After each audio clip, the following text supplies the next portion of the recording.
Good morning, welcome to news analysis. నేను Jyotsna. Discussion లోకి వెళ్లే కన్నా ముందు వివిధ పత్రికల్లో వచ్చిన వార్తా కథనాలను ఒకసారి చూద్దాం. తెలంగాణ వార్తా పేపర్స్ చూసినట్లయితే ముందుగా ఈనాడు. ఇక్కడ బ్యానర్ ఐటంగా ముఖ్యంగా తెలంగాణలో కాంగ్రెస్ ఇచ్చినటువంటి హామీల్లో అండ్ మొన్న ఎన్నికలు జరిగినప్పుడు కూడా పెద్దగా వినిపించినటువంటి మాట రైతు రుణమాఫీకి సంబంధించి. అయితే మాటిచ్చా మాఫీ చేయాల్సిందే అన్నటువంటి హెడ్లైన్ తో ముఖ్యంగా నిన్న అధికారులతో సమీక్షా సమావేశం నిర్వహించారు సీఎం రేవంత్ రెడ్డి. సో ఆ క్రమంలో ఖచ్చితంగా రుణమాఫీ చేసి తీరాల్సిందే, దానికోసం బ్యాంకర్లతో మాట్లాడండి అని చెప్పేసి ఆదేశించారు. సో నిన్న అధికారులతో జరిగిన సమావేశానికి సంబంధించి అధికారులకు ఇచ్చిన ఆదేశాలకు సంబంధించి వార్తనిస్తూ బ్యాంకర్లతో సంప్రదింపులు వేగవంతం చేయండి, వర్షాకాలం ప్రారంభానికి ముందే ధాన్యం కొనుగోలు పూర్తి చేయాలి, రాష్ట్ర పునర్విభజన చట్టంలోని ఏవైతే అంశాలున్నాయో వాటిని బట్టి ఒక నివేదిక రూపొందించండి, ఉన్నతాధికారులకు సీఎం రేవంత్ రెడ్డి ఆదేశాలు. అండ్ ఈ నెల 18వ తేదీన రాష్ట్ర మంత్రివర్గం భేటీ ఉంది. సో ఇదే నిన్న ఆ డిస్కషన్. ఇక నెలాఖరులోగా కొత్త వీసీలు నియామక ప్రక్రియ చేపట్టేందుకు ఈసీ అనుమతి, సెర్చ్ కమిటీలను నియమిస్తూ ప్రభుత్వ ఉత్తర్వులు. అండ్ వాతావరణ శాఖ చల్లని కబురు చెప్పింది. నెలాఖరు నాటికి కేరళకు నైరుతి రుతుపవనాలు. దేశ ప్రజలకు వాతావరణ శాఖ చల్లని కబురు అందించింది. మే 31కి 1-2 రోజులు అటు ఇటుగా నైరుతి రుతుపవనాలు కేరళ తీరాన్ని తాకనున్నట్లు నిన్న ప్రకటించింది. లానినా ప్రభావంతో ఈసారి ఆగస్టు సెప్టెంబర్ కాలంలో సాధారణం కంటే అధిక వర్షపాతం నమోదు కావచ్చు అని గత నెలలో వాతావరణ శాఖ పేర్కొన్న విషయం మనకు తెలిసిందే. ఇక హింస పెచ్చరిల్లుతుంటే మీరేం చేస్తున్నారు అంటే ఏపీకి సంబంధించి ఏపీ సీఎస్ అండ్ డీజీపీలపై కేంద్ర ఎన్నికల సంఘం ఆగ్రహం అంటూ ఈనాడు ఈ కథనాన్ని ఇచ్చింది. ఇక కేజ్రీవాల్ బెయిల్ విషయానికి సంబంధించి అమిత్ షా ఏవైతే కీలక వ్యాఖ్యలు చేశారో సుప్రీంకోర్టు ఆయన ప్రత్యేకంగా చూసింది అని అంటున్నారు అమిత్ షా. సో ఈ తీర్పు అనేది అసాధారణం అని చెప్పేసి అమిత్ షా అంటున్నారు. ఇక దొడ్డు వడ్లకు బోనస్ ఇవ్వకపోవడం అన్యాయం అని అంటోంది బీఆర్ఎస్. మేడిగడ్డపై పీఠముడి, బ్యారేజ్ పునరుద్ధరణపై ముందుకు సాగని సిఫార్సులు, ఖర్చులను ప్రభుత్వమే భరించాలంటున్న ఎల్ఎన్టీ, చట్ట ప్రకారం వెళదామంటున్న నీటిపారుదల శాఖ. నెక్స్ట్ ఆంధ్రజ్యోతి. 15 ఆగస్టులోగా రుణమాఫీ చేసి తీరాల్సిందే. ఇక్కడ కూడా బ్యానర్ ఐటంగా ముఖ్యంగా తెలంగాణలో రైతు రుణమాఫీకి సంబంధించి సర్కార్ ఏ విధంగా ముందుకెళ్లబోతుంది. ముఖ్యంగా నిన్న ఉన్నతాధికారులతో సీఎం రేవంత్ రెడ్డి సమీక్షలో అధికారులను ఏమని ఆదేశించారు అన్నదే ఇక్కడ హైలైట్ చేస్తూ అత్యధిక రుణాలిచ్చే బ్యాంకర్లతో సంప్రదించండి, ఇతర రాష్ట్రాల విధానాలపై అధ్యయనం చేయండి, ధాన్యం కొనుగోళ్లు సాఫీగా సాగేలా చూడండి, అక్రమాలకు పాల్పడే మిల్లర్లపై ఉక్కుపాదం మోపండి. అధికారులతో సమీక్షలో సీఎం రేవంత్ రెడ్డి.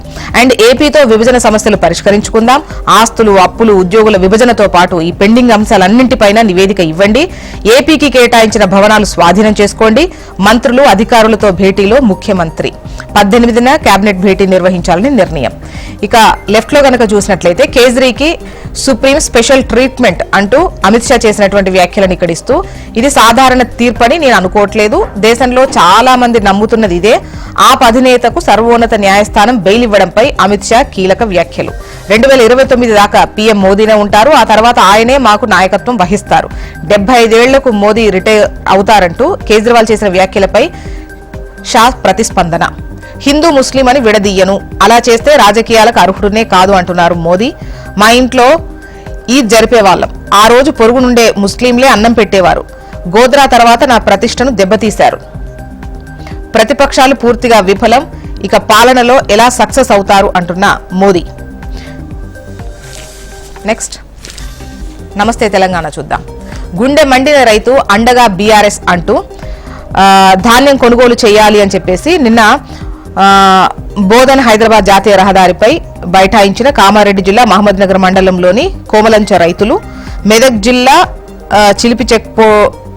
చిలిపిచెడ్ మండలం చిట్కోల్లో మెదక్ సంగారెడ్డి రహదారిపై అన్నదాతల రాస్తారోకో.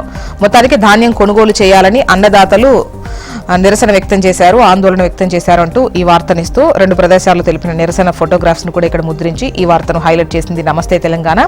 అండ్ ఇవాళ రాష్ట్ర వ్యాప్త నిరసన, బీఆర్ఎస్ శ్రేణులకు అధినేత కేసీఆర్ పిలుపు, కొనుగోలు కేంద్రాల్లో కుప్పలుగా వడ్లు కొనకుండా కాంగ్రెస్ ప్రభుత్వం తాత్సారం చేస్తోంది అని ఆరోపిస్తోంది బీఆర్ఎస్. సన్న వడ్లకే బోనస్ అన్నటువంటి ఒక క్వశ్చన్ తో ముఖ్యంగా ఇక్కడ కాంగ్రెస్ మరో దగా ఇది అంటూ వార్తను హైలైట్ చేశారు. మరోవైపు రుణమాఫీకి కార్పొరేషన్ వానాకాలం వచ్చేలోగా ధాన్యం కొనుగోలు పూర్తి చేయాలి అన్న సీఎం అంటూ నిన్న ఉన్నతాధికారులతో జరిగిన సమావేశం పాయింట్ కూడా ఇక్కడ హైలైట్ చేస్తూ ఈ వార్తనిచ్చారు. ఇక రోడ్డు పక్కన బార్బర్ షాపులో గడ్డన్ ట్రిమ్ చేయించుకున్న రాహుల్. కాంగ్రెస్ అగ్రనేత రాహుల్ గాంధీ రోడ్డు పక్కన ఉన్న ఓ బార్బర్ షాప్ లో గడ్డం ట్రిమ్ చేయించుకుంటున్న వీడియో ప్రస్తుతం సోషల్ మీడియాలో వైరల్ అవుతోంది అంటూ టాప్ లో ఈ వార్తనిచ్చారు. వెలుగులో పేరు పక్కనే పైన టాప్ లో. ఇక బీఆర్ఎస్ పని అయిపోయినట్టే అన్న కిషన్ రెడ్డి వ్యాఖ్యలను ఇక్కడ హైలైట్ చేస్తూ రాష్ట్రంలో బీజేపీ ప్రత్యామ్నాయం అని అంటున్నారు కిషన్ రెడ్డి. బీఆర్ఎస్ కాంగ్రెస్ తీరు వల్ల రాష్ట్రంలో ఆర్థిక సంక్షోభం రావచ్చు. ఓటు బ్యాంకు కోసం ఆ రెండు పార్టీలు ప్రజలను మభ్యపెట్టాయి. హామీల అమలుపై రాష్ట్ర సర్కార్ను నిలదీసిన ప్రకటన. మరోవైపు రుణమాఫీ చేసేద్దాం, ఎన్నికల కోడ్ ముగిసేలోపు నిధుల సమీకరణ, అవసరమైతే ప్రత్యేక కార్పొరేషన్ అధికారులకు సీఎం రేవంత్ ఆదేశం. రేపటి నుంచి సింగిల్ స్క్రీన్ టాకీస్లు బంద్, 10 రోజులు మూసేయాలని కొందరు ఓనర్ల నిర్ణయం. ఐపీఎల్, ఎగ్జామ్స్, ఎలక్షన్స్ టైం కావడంతో తగ్గిన ఆక్యుపెన్సీ. పెద్ద సినిమాలు రాక చిన్న సినిమాలు మెప్పించక నష్టాలు. నెలకు 5 లక్షల ఖర్చు వస్తుంది, కలెక్షన్లు మాత్రం 2 లక్షలు వస్తున్నాయి. సో టాకీసులు బంద్ అన్నటువంటి హెడ్లైన్తో 10 రోజులు మూసేయాలి అని చెప్పేసి అయితే కొందరు ఓనర్లు డిసైడ్ అయ్యారు. ఇక స్థానిక ఎన్నికలపై కాంగ్రెస్ ఫోకస్, గ్రాడ్యుయేట్ ఎమ్మెల్సీ ఎన్నికపై కూడా తీన్మార్ మల్లన్న తరపున త్వరలో సీఎం ప్రచారం. మామిడి రేటు ఢమాలంటూ టన్నుకు 10,000 ఇస్తున్న దళారులు. స్థానిక సంస్థల్లో బీసీ రిజర్వేషన్లపై కమిషన్ కసరత్తు, గత 3 ఎన్నికల వివరాలివ్వాలని పీఆర్ కు ఆదేశం. ఇక ఏపీ వార్తా విశేషాల్లోకి వెళ్దాం. ఈనాడు ముందుగా హింస పెచ్చరిల్లుతుంటే మీరేం చేస్తున్నారు అని చెప్పేసి ఈనాడులో ముఖ్యంగా ఏపీకి సంబంధించి సీఎస్ డీజీపీలపై కేంద్ర ఎన్నికల సంఘం ఆగ్రహం. హింసాకాండను తీవ్రంగా పరిగణిస్తున్నామని వ్యాఖ్యానించింది ఎన్నికల సంఘం. ముందే ఎందుకు పసిగట్టలేకపోయారని కూడా క్వశ్చన్ చేసింది. వాటిని ఎందుకు అరికట్టలేకపోయారని నిలదీసింది. నేడు ఢిల్లీ వచ్చి వివరణ ఇవ్వాలని కూడా ఆదేశాలు జారీ చేసింది అంటూ ఈ వార్తనిచ్చారు. ఇక తాడిపత్రలో డీఎస్పీ చైతన్య దమనకాండ అంటూ తెల్లవారుజామున జేసీ ప్రభాకర్ రెడ్డి ఇంటిపై ప్రత్యేక బలగాలతో దాడి, సీసీ కెమెరాలు పగలగొట్టి టీడీపీ కార్యకర్తలు, సిబ్బందిపై దాష్టికం. ఎస్సీ వర్గానికి చెందిన దివ్యాంగుడు కిరణ్ తలపై బలంగా కొట్టిన డీఎస్పీ. కిరణ్ పరిస్థితి విషమం. జేసీ ఇంటి చుట్టుపక్కల ఉంటున్న టీడీపీ వర్గీయుల గృహాలపైన దాడులు, పలువురికి గాయాలు. పోలింగ్ లో రికార్డులు బద్దలు. పోస్టల్ బ్యాలెట్, హోమ్ ఓటింగ్ కలిపితే 81.86%. నేటి నుంచి ఏపీ ఈఏపీ సెట్. నిమిషం ఆలస్యమైన అనుమతి నిరాకరణ. ఉన్నత విద్యామండలి చైర్మన్ హేమచంద్రారెడ్డి. నెక్స్ట్ ఆంధ్రజ్యోతి. ఇక్కడ రాష్ట్రంలో ఏం జరుగుతుంది, సీఎస్ డీజీపీకి ఈసీ సమన్లు అంటూ వార్తను హైలైట్ చేస్తూ ఈ కథనాన్ని ఇచ్చారు. ఇక దుమ్ము రేపిన ఓటర్, 81.86% ఓటింగ్ నమోదైనటువంటి క్రమంలో ఈ వార్తను హైలైట్ చేశారు.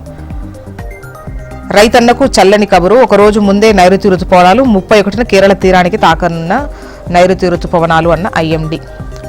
నెక్స్ట్ సాక్షి. బడుగులపై బరితెగింపు అంటూ వైఎస్ఆర్సీపీ అనుకూల వర్గాలే టార్గెట్. మహిళలపై పచ్చమూకల దాష్టికాలు. నర్సీపట్నంలో దుశ్శాసన పర్వం. ఒంటరి మహిళను జుట్టు పట్టుకుని ఇచ్చి కాళ్లతో తన్నిన అయ్యన్న అనుచరులు. అయ్యన్న గ్యాంగ్ అరాచకమంటూ ఈ వార్తనిచ్చారు. అటు కృష్ణా జిల్లాలో దమనకాండ. మహిళలను ట్రాక్టర్తో తొక్కి చంపడానికి ప్రయత్నించిన టీడీపీ నేత. మహిళలపై హత్యాయత్నాలు చేస్తున్నా ఏమీ పట్టనట్లు ఈసీ నిర్లిప్తత అంటూ ఈ వార్తనిచ్చారు. టీడీపీ గూండాగిరికి పోలీసుల వత్తాసు. హింసపై ఈసీ సీరియస్.